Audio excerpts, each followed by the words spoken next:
Welcome back, Northside Automotive, statewide Sportsline, Thursday, November 19th edition. Brad Howe along with the coach, Greg Hunter. And you may have seen this earlier today. The New York Times posted an article titled "Concussions Ended His Football Dreams.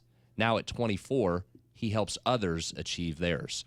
The subject of the article is none other than former quarterback Clint Trickett, who joins us now. Clint, good evening. Welcome back to the show.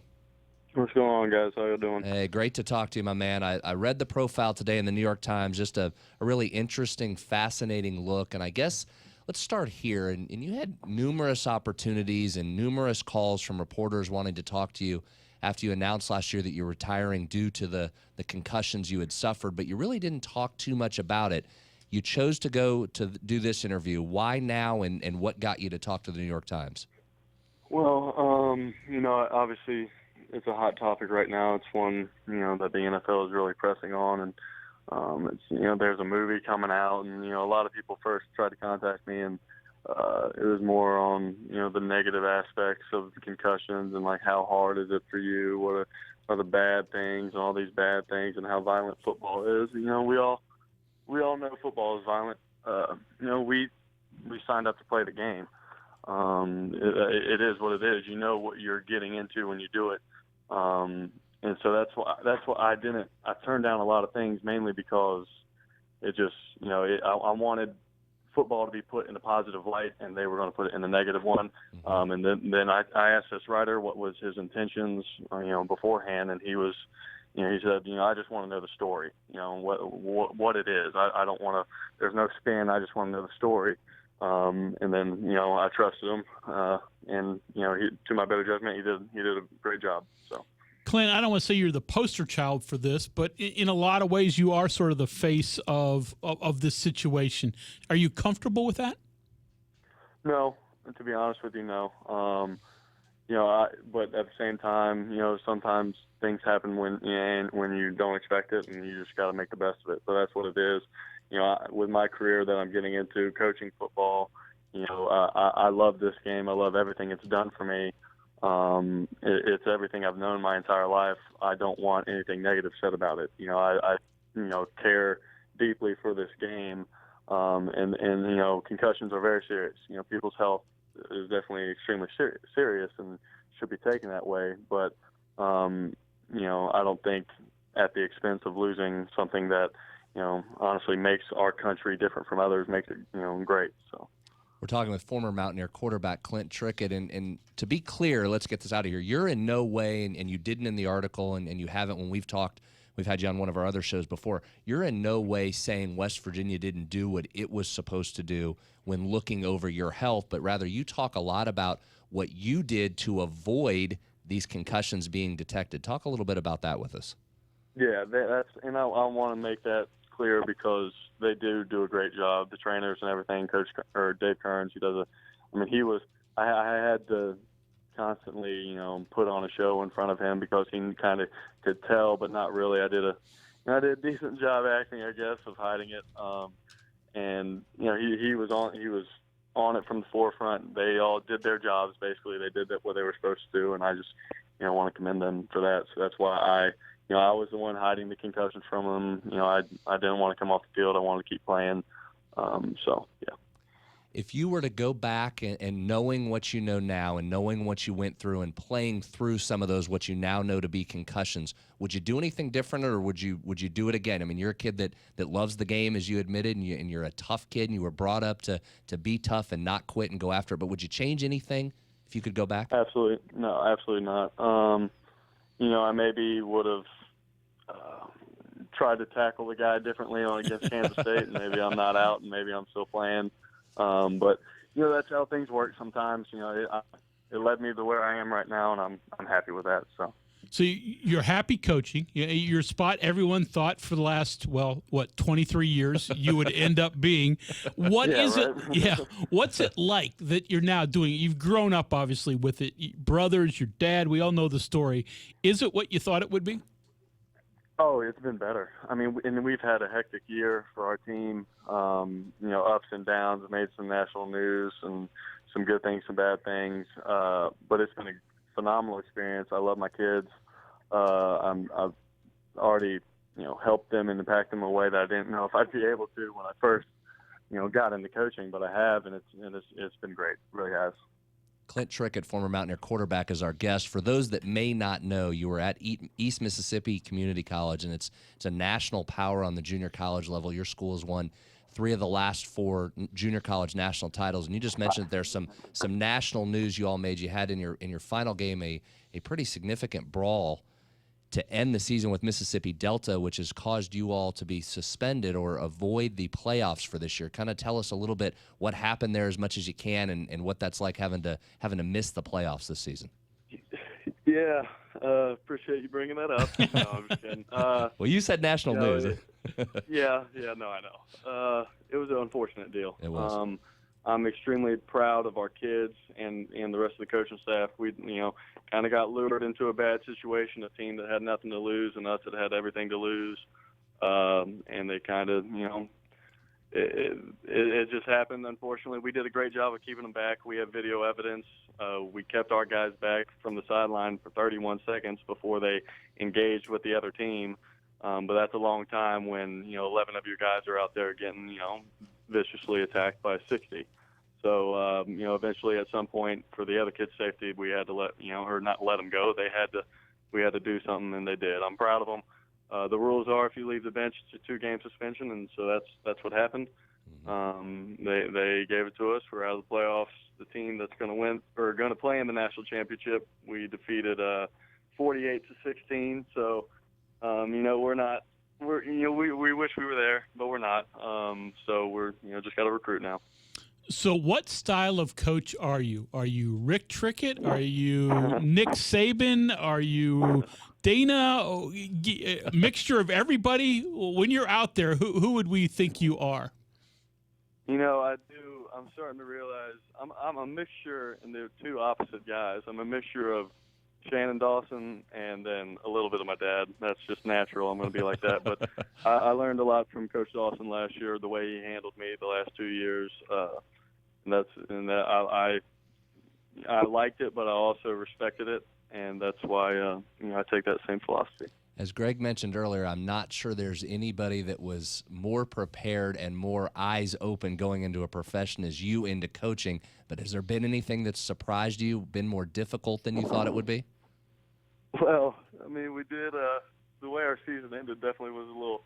I've experienced about every junior college stereotype there is this year, so that's been a little eye-opening, but it's been good. It's something that needed to happen to me.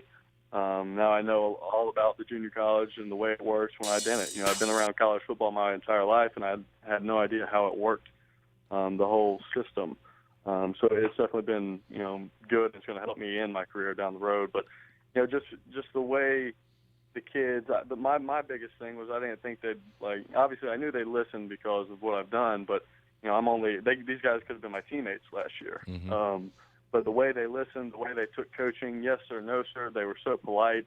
I was not expecting that. I was extremely, that's why I love coming to work every day, is because the kids they're great kids. So. You are at a school that produces a ton of high-level players. You were recruited yourself not that long ago. Now these kids are being recruited. How much do you guide them? How do you handle that? Because you want to help them, but they've got to make their own decision. How do you balance all that out? Well, it's different for each kid. I'm recruiting high schoolers right now. I'm down on the coast of Mississippi, and I've met with kids all morning. And then it's the best option for them because a lot of them are great grade-wise. Junior college is going to be the best option because you can't qualify and make grades. A lot of them get small offers, and they think and probably do deserve better ones, but they haven't got a good look. So they come here, play for us 2 years, and then possibly get that big offer. And then there's the ones that are transfers from, I got a quarterback from Florida State. He'd been there for 2 years, wasn't fitting, wasn't right, wasn't the right fit, wrong system. He was able to come play for me for 1 year and get that experience of playing and not have to sit out somewhere, open up his entire recruitment so it lasts the whole season, and now he's going to be the quarterback, or he's going to compete for the starting job at Auburn next year. So, there's different angles, and it's different for each kid. But that's kind of the thing you got to learn. You got to learn how you're going to recruit, what angle you're going to use, and that sounds bad, but just what way shows them that this is the best option for them. And it's an easy sell because we have such a great track record. So. Clint Trickett is our guest. That's what I was just going to talk to you about. It's really two different groups, and not that you don't take transfers at the Division I level, but you're getting, I don't know if more of them is the right term to use, but you've got two really different groups there, the high school kids versus those transfers. How actively do you have to pursue the transfers? Or, again, you mentioned it, your reputation is so good at the school. Are you getting a lot of guys picking up the phone and calling you? Well, that's, it is a combination of both. I do stay pretty active on Twitter and, trying to find who's going to leave, who's going to, stuff like that. So I'm pretty active on that end. And, fortunately, I know a person or two in the coaching business, so I can stay connected to some people. But it's been fun. It's definitely a different side of it, and it's different for each kid, like I said. So that program has produced, as I said, a plethora. I mean, from LeGarrette Blount through, I don't know how many pros are on this list that I'm looking at, but a ton of them. Give us a guesstimate. How many D1 kids do you have right now? Oh, on this team? Yeah. Just sophomores or freshmen and sophomores? Both. Oh, the majority of our team, I think we put out like 96% of our team has always gone on and played after they've came here.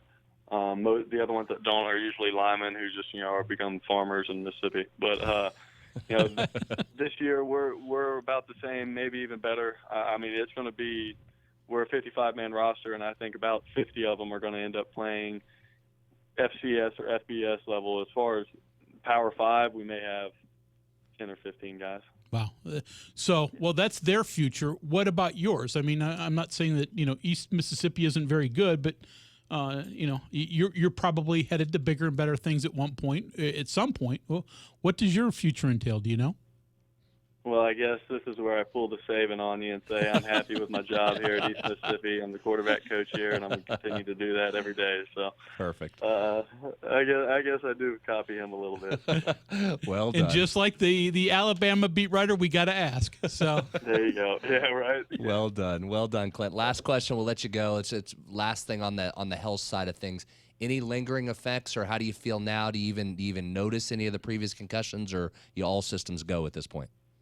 I'm fine. I'm 100%. I'm good to go. Taking the time off and getting into coaching and not having the physical strain that I always had definitely helped. And I'm good to go. So I appreciate you asking, though. You were up here last week. You've probably gotten a glimpse of the Mountaineers a couple of times. What do you think of your old club? Well, this is the first time I got to see them play live. I watch every game, record them, and so I watch them on Saturdays. But it was awesome. When Jared scored that touchdown, I think I was on the field. I was jumping from the sideline onto the field, so I was so happy. That was great because he's gone through so much, and he's an unbelievable dude. Hopefully one that I'll know and be friends with for the rest of my life. But it was great. Skylar played great. I was happy, excited for him. I think that's the style that they need to keep and go with him and the way they did offensively. Their running team. It just is what it is right now, and just you kind of got to roll with it. So you were the one who got the penalty. Somebody got a penalty on that return. I didn't realize it was you. I didn't get a penalty. I swear. I've gotten plenty of penalties before, but no, that time wasn't me. All right, Clint. We'll let you run. Thank you so much for spending some time. It was great catching up again. The article was outstanding. We encourage everybody to check it out at the New York Times. Best of luck as you move forward. Stay in touch, and we'll talk again soon. All right. Thanks, guys. All right. There he is, former quarterback Clint Trickett. Good to catch up with him, Greg. Really Absolutely. Interesting article. If you haven't read it, just do a Google search, New York Times, Clint Trickett, and it's a really interesting and fascinating look inside what he went through over the last year or so. Yeah, absolutely, very much so. And as you can tell, he's right in his comfort zone now. And no offense against East Mississippi, but he's not going to be there that long. Unfortunately, when he was here, I used to feel like I had insight as to where he was going to go and what he's going to do. I don't know now, but he totally brushed you off. Yeah, he gave you did. a classic veteran D1 coach move. Yeah, see, that's why he's good. He already knows all those moves, right? All right, great stuff. Time to get another break in. When we come back, Bob Davis, Kansas Jayhawk play-by-play announcer, will join us to talk Mountaineers and Jayhawks. Stay with us as the Northside Automotive statewide sports line rolls on. Have you ever wondered just who are the Friends of Coal? Well, there are 50,000 West Virginia families who support the state's coal industry, and they look a lot like you. Honest, hardworking, good neighbors who want a future for themselves and their state. They're coal miners, housewives, school teachers, mechanics, doctors, college professors, pizza delivery guys, your friends. The Friends of Coal know and understand the importance of the coal industry to our state's economy. They know about the 60,000 jobs the coal industry creates in our state. They know about the $25 billion the industry pumps into our economy. And they know that without coal, our state would face an economic catastrophe. Come to think of it, that sounds like most West Virginians. Let Congress know you are a proud West Virginian, and you are a friend of coal. Coal is West Virginia. This Saturday, the West Virginia University Mountaineers travel to Kansas for another Big 12 matchup. Join MetroNews for the best, most listened to game day coverage. The pregame fun starts at 9 a.m. with the Jeep Gold and Blue Countdown, followed by the Sports Brunch. Game line kicks off at high noon. Then postgame analysis begins at 3 with the Gold and Blue Wrap-Up, brought to you by the West Virginia Oil and Natural Gas Association. Don't miss game day coverage at its best, beginning Saturday morning at 9, right here on MetroNews, the voice of West Virginia. Good-paying jobs with great benefits are available now. As a correctional officer with the West Virginia Division of Corrections, you'll also have educational opportunities for a degree in criminal justice at reduced prices, high school diploma or GED, and drug screening required. Take advantage of an accelerated hiring and training process that other state agencies don't offer. National Guard members get partial credit in the Training Academy. Visit WVDOC.com. The Northside Automotive statewide Sportsline returns in 2 minutes, on Metro News. For 30 years, the voice of West Virginia. When something is missing from the picture, it doesn't make sense. Without the right people, your work site is just a site. Your office is just a space. Let's Train West Virginia has grant funding for on-the-job training in today's in-demand careers. Workers learn while they earn, and companies can be reimbursed up to $10,000 per eligible new hire. So qualified employees and satisfied employers complete the picture. Learn more at letstrainwv.com.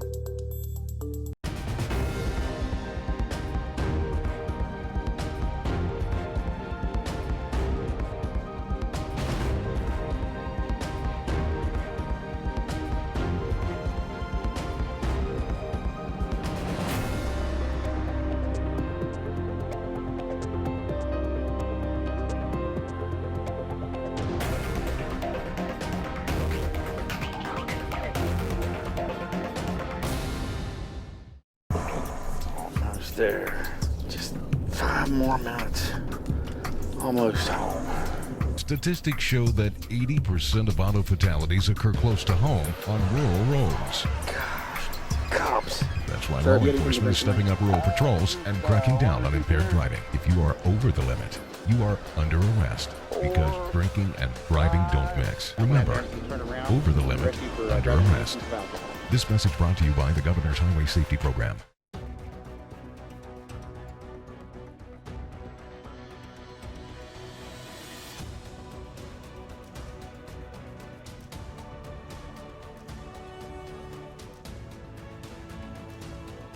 This fall, not all blockbusters are movies. The Jeep Black Friday Blockbuster Sales Event. It's the must-see event of the year.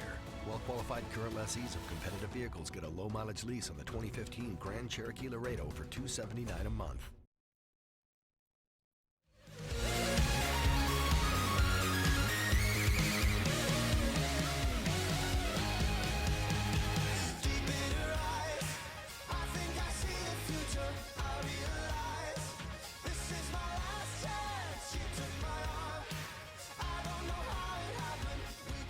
We're back. Northside Automotive, statewide Sportsline, Thursday edition. Brad Howe along with Greg Hunter. And quick reminder, looking for excellent off-roading? Check out the Hatfield-McCoy Trail System, forming a sprawling tangle of more than 500 miles of well-maintained trails for ATVs, UTVs, and other recreational riding. The Mountain State's wild terrain creates a natural obstacle course for riders of all levels. Real excitement. You'll find it here. wild, wonderful West Virginia. West Virginia looks to extend its 2-game winning streak this weekend as they take on Kansas in Lawrence. For a preview of that game, let's go to the phones and welcome in legendary Jayhawks play-by-play announcer Bob Davis. Bob, thanks for taking some time and joining us this evening. Hello. Of course, we've been sprinkling in a lot of basketball the last couple of weeks, but 2 more football games left, and I see some exciting players, certainly with the West Virginia quarterback and with Smallwood, who's one of the really good running backs in the league. And I'm scared of this defense, all those pass interceptions. That's quite a story. Yeah, turnovers have certainly been better for the Mountaineers than last year. Before we get into some specific questions, Bob, give us kind of an overview of this Kansas Jayhawk team. New coach David Beatty comes in for his first year. What have you seen out of him, and what do you see out of this team in the first year under him? Well, David's a guy with a lot of energy, and he's very upbeat, very positive. He's many years as a high school coach, so he's used to dealing with young guys. Certainly that's the word you'd use to describe this team, with all the young guys forced into action. Their last few games starting 2 true freshmen at offensive tackle. So those are pretty key spots, plus a number of freshman wide receivers, and now freshman quarterback has played in the starting role the last several games. So certainly youth is one way to describe this team, and the lack of numbers certainly is also a problem. Yeah, and obviously all that is equated to a team that hasn't won a game yet. But do you feel the fans still buy into David Beatty? Is this, a guy that still has confidence, or is it already in year one waning a little bit? No, I think he's, wouldn't say riding a wave, but I think people are very positive, and we're very positive about the selection. David was here earlier as an assistant coach under Mark Mangino and also under Turner Gill, so he has been here. People were familiar with him, and he's just out. He's visible. He's out not only in the city, but out all around the state and the region, and he always comes with. He's a charming guy. He's got a sense of humor, and he's thrilled to be the head football coach at Kansas, and he acts like it. You mentioned the numbers being low there for Kansas in terms of scholarship athletes, and certainly recruiting is always such an important part of every football program around the country. Do you get the sense that Beatty is going to try and dip into those Kansas JCs a little bit more, or stay with the high school route? What's the sense on the recruiting trail there? I think his primary focus will be on high school players. I think maybe last couple of staffs got in a little trouble. It's a gamble with the junior college guys. You might find some real gems there, and that has happened. But if you depend on it too much, you get into a numbers problem. Some of the guys don't make it, don't go to school. There's a lot of attrition involved. At least that's what we've seen the last 2 or 3 years. So I think his focus will be primarily on high school players, be it in Kansas or Texas or wherever.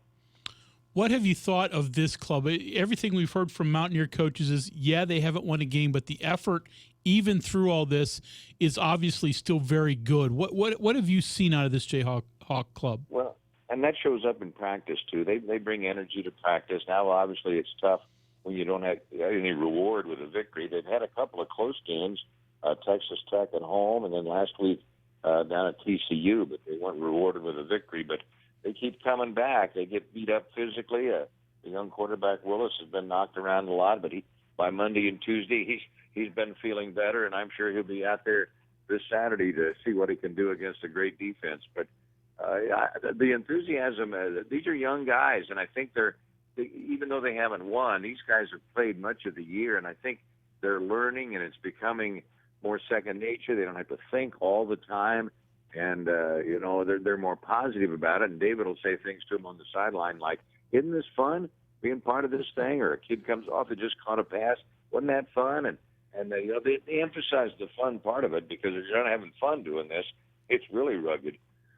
Bob Davis, Kansas play-by-play voice, is our guest. You mentioned earlier how the team is hanging in there and seems to be in spirits and playing hard for David Beatty.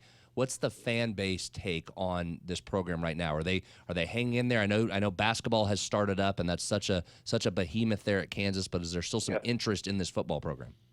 Well, we'll see here these last 2 games. We've been on the road the last 2 weeks, but hopefully some folks will still be of a mind to come. I don't know what our weather's going to be like. I'm hearing possible rain, maybe a little light snow this weekend, so we'll see how that plays into it. But I think the fan base, nothing sells tickets like winning ball games. We've seen that with the Kansas City Royals in our area the last few years. Winning is a great marketing tool, and a little success would help. But I think that the basic fandom of KU football is still there, and hopefully they can build on that. Bob, it's hard to sugarcoat some of the statistical numbers. Kansas is low in the Big 12 in most areas. But if there's one area you think they're pretty good, what area do you think that they're hanging their hat on right now? Well, maybe on the defensive side, last I checked, he was the leading tackler in the country, Fish Schmitz, and that's not always good news when your safety's the leading tackler, number one in the country, but he's been a really good player. Guys at defensive end, Ben Goodmans, who's a senior, who's been a real good leader at that spot. He's one of the captains. And they've got a young guy there, a freshman, a true freshman out of Houston, Lawrence Armstrong, who looks to me like he's got a chance to be a really good pass rusher down the road. At linebacker, a local kid named Joe Deneen, who was a high school quarterback. He's now a sophomore, but he's first year at Kansas. He played a little defensive back. He also played running back. He's been a linebacker all year, and it looks like that's going to be a good spot for him. So there are some guys you can point to and say they're doing pretty well under the circumstances, and they got a chance to get better. If Kansas were to pull the upset against West Virginia on Saturday, what will have to happen? Well, they can't make any mistakes. They had an opportunity last week at TCU. They're down 6 points. They get the ball back with 4 minutes to go and get it in great field position at their own 48. And trying to move it down the field, they throw an interception, and that was just a killer. They got it back really late in the game. They really didn't have much of an opportunity to score. But they have to keep the mistakes like, turnovers and penalties to an absolute minimum and try to play really good defense, because we all know that these air raid offenses like we see in this league, and West Virginia's right up there with Dana, they can score a lot of points and just leave you in the dust if you're not careful. Before we let you go, we have to ask about basketball. Kansas, once again, the favorite in the Big 12. You got a fantastic club coming back again. Give us a quick look at basketball before you get out of here. Well, kind of a disappointing loss Tuesday in Chicago. They led most of the way and couldn't quite close the deal against what's a really good Michigan State team, obviously, and Denzel Valentine, I think, is going to be an All-American this year, and he had a terrific game with a triple-double with scoring in the high 20s, 29 points, and then 12 and 12. So that's certainly no shame to lose to a team like that, but they felt bad because they got to end the game pretty well in hand and couldn't quite close it. But I think our race in the Big 12 will be interesting again. Obviously, Iowa State and Oklahoma return preseason All-Americans and great teams, but the coaches, I think, what really makes this league. And Coach Huggins is right there with Lonnie Kruger, and got a new coach, of course, at Iowa State we'll have to get acquainted with. But 6 coaches in this league have taken teams to Final Fours during their career. So that tells a story right there. We got a new coach at Texas to learn about, although we saw Chuck Smart a few years ago in the tournament. But I think it's going to be a great race, and I think the double round robin really makes the basketball race what it is. It's so tough to win on the road in your own conference, as everybody knows. So Kansas won the league last year, but had multiple losses. So it's not easy to do it. And the fact that Bill's won, 11 in a row conference titles, he has more conference championships than home losses in his career at KU. So I think that's one of the most remarkable stats in college basketball. It is, and I was going to say that's one of the remarkable streaks. It's not like the Big 12 is a bad basketball league, and yet there's Kansas every year winning this. Bob, it also is amazing this year. We've talked a bunch on this show how many guys return in this league. We haven't seen that, and I know you guys have had guys that have been one and done, but there's a bunch of returners for a lot of different teams, and you mentioned many of them.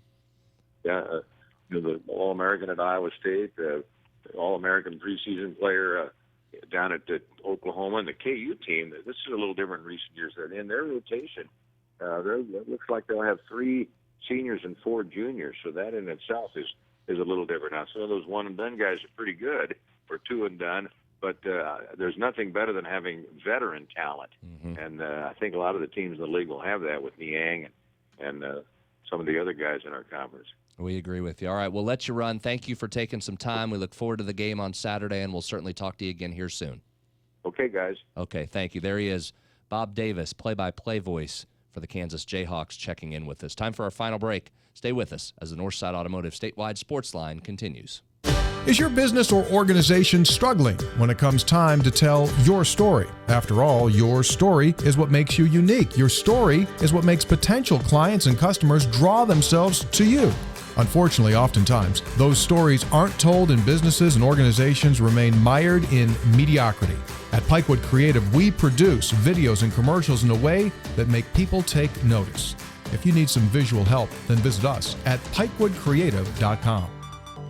Come on, man, we're going to be late. We need to leave. Yeah, we need to hurry. Let's go. Please slow down. You are entering a work zone. Oh, man, they're working on the road. We're not going to make it. You are approaching a work zone. Please slow down. What is that? It's just the GPS. Don't pay attention to it. Slow down, slow down, slow down. When you speed in a work zone, you are endangering your life and the lives of others. Slow down. It's the law. Be a smart driver. Don't speed in work zones. This safety message from the West Virginia Department of Transportation Division of Highways, saving one life at a time. The Northside Automotive statewide Sportsline returns in 2 minutes. On MetroNews. For 30 years, the voice of West Virginia. When something is missing from the picture, it doesn't make sense. Without the right people, your work site is just a site. Your office is just a space. Let's Train West Virginia has grant funding for on-the-job training in today's in-demand careers. Workers learn while they earn, and companies can be reimbursed up to $10,000 per eligible new hire. So qualified employees and satisfied employers complete the picture. Learn more at letstrainwv.com.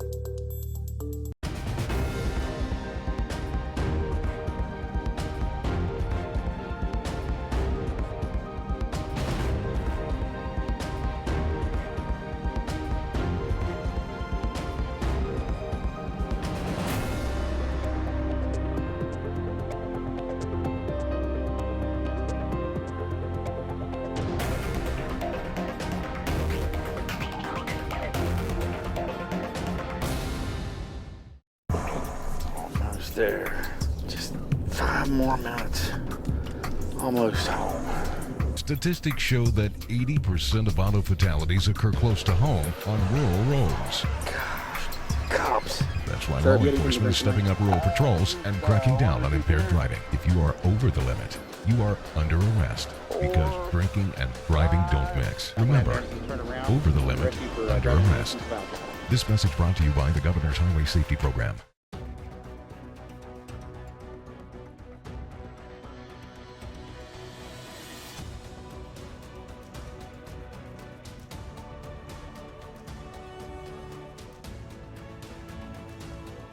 This fall, not all blockbusters are movies. The Jeep Black Friday Blockbuster Sales Event. It's the must-see event of the year. Well-qualified current lessees of competitive vehicles get a low-mileage lease on the 2015 Grand Cherokee Laredo for $279 a month.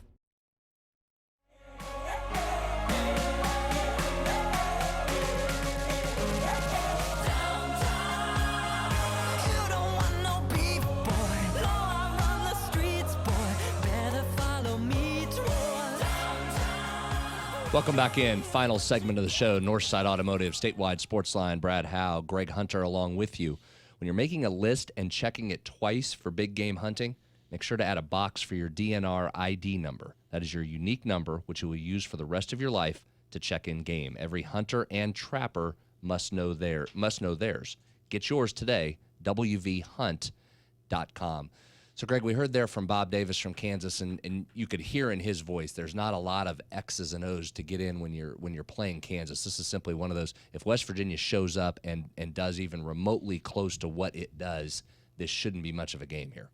Hey, you like to think. I mean, your own mistakes are what ultimately could be your downfall. So avoid those critical errors, and you should be okay. Of course, West Virginia went out there 2 years ago, and again, that wasn't a great Mountaineer team, but at that point, it was sort of the same. It was team, thinking maybe they could get bowl eligible, get a win at Kansas, and you go, and all of a sudden, the Jayhawks, who were maybe a little better than they were now, but certainly weren't a great team then, just sort of ambushed the Mountaineers. So, those type of things creep into your mind. Certainly their play last week against TCU, sort of like Texas. How did Texas beat Oklahoma?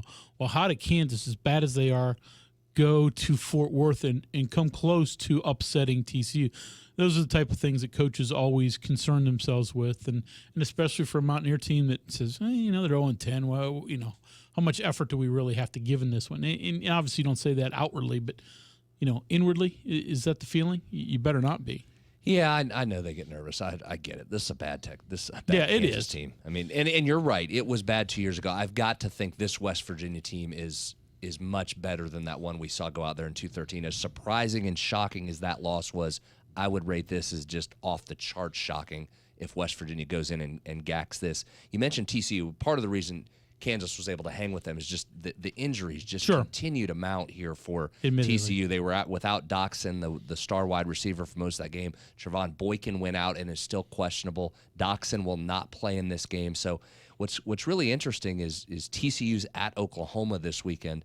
Oklahoma is a team that's just storming up the playoff rankings here. They're a team that everybody's talking about nationally, and I tend to think if there's a one-loss team from the Big 12 that's going to get in, that's the one that has the shot, even if Oklahoma State chucks one up here. But it's interesting. It will be, I don't know what the right word is, fun maybe to watch the committee, how they value TCU, because TCU has the potential. If those guys don't play, Greg, against Oklahoma, Oklahoma may roll them by 3 or 4 touchdowns, but I don't think that will speak to the strength of Oklahoma, but rather where TCU sits. You saw TCU fall in the rankings yet again, even though they have only one loss. And I saw an interesting stat. There's been 9 teams that have dropped in the playoff rankings following a win since the college football playoff rankings started. 9 teams have fallen after a win. TCU's done that 3 times. Wow. They're 3 of the 9. So they got 1/3 of that injustice. They've got 1/3 of that. So I think that's a storyline to keep an eye on down the stretch with this Big 12 schedule being so backloaded. TCU now seemingly in some real trouble, especially if Boykin doesn't play. What does that do? Does that devalue those wins enough? If they fall out of the top 25, think about that. That's going to be one of those metrics that the committee says they use, that they won't have significant wins for some of these teams late. Yeah, it certainly won't help you, though. I mean, again, I think for Oklahoma State and for Oklahoma right now, I mean, both are facing teams that are injury riddled at this point because Oklahoma State also has Baylor coming in this weekend. So, for both of those, get your win and then just set up that regular season finale against each other with, I really do think probably is a winner take all, not only in terms of the conference, but in terms of the college football playoff spot at that juncture. Very well could be. You mentioned the injury situation with Baylor, and it's not only the obvious Seth Russell that now hasn't played for a few weeks, but there's reports coming out of Waco that Jarrett Stidham has injured his back and has not been practicing, moving very gingerly on the sidelines. In fact, didn't throw at practice here today. So that's something to keep an eye on. If Baylor can't go, there are enough issues with them without Russell being and Stidham being in there. You lose Stidham, they've got real problems. They've got a kid they had moved to wide receiver that's been back practicing as I guess the emergency quarterback is how you'd refer to it. Yeah, and again, you could tell even when who was it they beat a couple weeks ago in Kansas State? Yeah, that's right. And you could tell in that game that their timing wasn't nearly as good, even though Stidham had over 400 passing yards in that game. And then certainly this past week, it was very evident. And now if he's hurt, even with him, I think they've got a tough task. But now if he's hurt, boy, that makes that monumental. And again, all of a sudden, those Big 12 upper crust teams, even in victory, are those victories devalued a little bit in the eye of the committee. Yeah, and I think that's what you're fighting about. And you said it right. I mean, if Oklahoma State beats Baylor and then goes and beats Oklahoma, and they're an undefeated Big 12 champ is in, mark it down. Yeah. There is no way an undefeated Big 12 team gets left out. I'll call it right now. That will absolutely not happen. Agree? Yeah, I agree. What about a one-loss Oklahoma if they run the rest of the table? Yeah, see, I think that's where this gets really fascinating. A one-loss Oklahoma, and you would think you are set up to have just a one-on-one showdown. If things hold, your showdown is against Notre Dame, who sits in the 4 slot with one loss, that one loss being to number 1 Clemson. I think that's the fascinating argument. But here's where I think you kind of have to fast forward and play this out a little bit.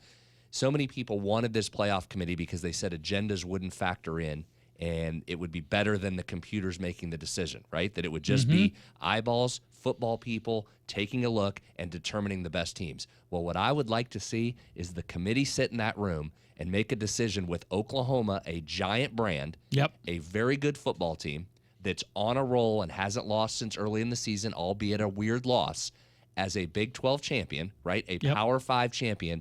Leave out that team. You leave out that team. Never mind what the fans would do from a screaming perspective. Sure.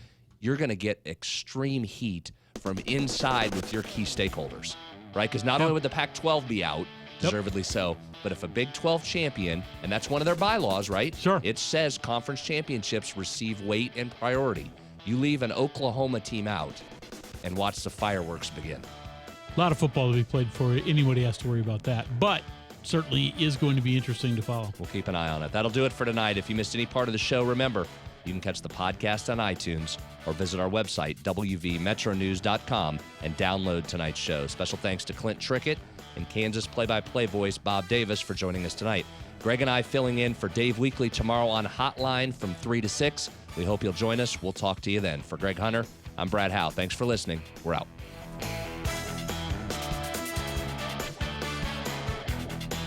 The Northside Automotive Statewide Sportsline has been an exclusive presentation of the Metro News Radio Network. Copyright 2015. All rights reserved.